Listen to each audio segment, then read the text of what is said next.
Defending champion గా బరిలోకి దిగిన Kolkata Knight Riders playoffs చేరకుండానే ఇంటిదారి పట్టింది.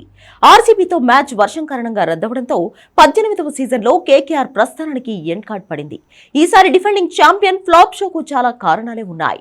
ముఖ్యంగా బ్యాటింగ్ ఫెయిల్యూర్ ఆ జట్టు కొంపముంచింది. ఐపీఎల్ 2025లో కేకేఆర్ బ్యాటింగ్ లో దారుణంగా విఫలమైంది. క్రీజులో నిలబడి మ్యాచ్ ను గెలిపించే బ్యాటరే కనిపించలేదు. కెప్టెన్ అజింక్య రహానే మినహా ఆ టీంలో నిలకడగా ఆడిన బ్యాటరే లేడు. 11 మ్యాచ్ల్లో 348 పరుగులు చేసిన రహానే కూడా టీంను గెలిపించే ఇన్నింగ్స్లు ఆడలేకపోయాడు.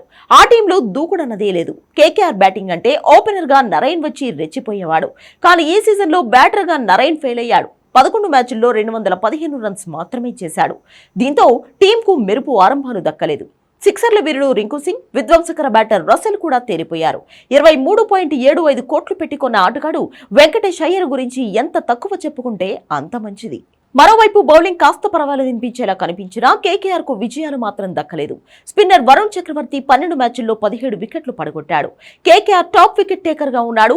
పేసర్లు వైభవ్ అరోరా 16, హర్షిత్ రాణా 15 వికెట్లతో పర్వాలేదనిపించారు.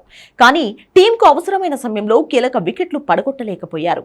ఇక నరైన్ బౌలింగ్ లోనూ ఫెయిల్ అయ్యాడు. ఈ ప్రభావం టీంపై పడింది. ఐపీఎల్ 2024 సీజన్లో కేకేఆర్ ను విజేతగా నిలిపిన కెప్టెన్ శ్రేయస్ అయ్యర్ ను ఆ ఫ్రాంచైజ్ వద్దనుకుంది. బ్యాటర్ గా కెప్టెన్ గా శ్రేయస్ అద్దరుకొట్టాడు. అయినా వదిలేసుకుంది. వేలంలో రహానేని తీసుకుని కెప్టెన్ గా సెలెక్ట్ చేసింది. కానీ శ్రేయస్ లా రహానే ప్రభావం చూపలేకపోయాడు. మరోవైపు పంజాబ్ కింగ్స్ కెప్టెన్ గా శ్రేయస్ ఆ టీంను ప్లే ఆఫ్స్ దిశగా నడిపిస్తున్నాడు. ఇదిలా ఉంటే ఈ సీజన్లో కేకేఆర్ కొన్ని మ్యాచ్లను తక్కువ మార్జిన్తోనే ఓడిపోయింది.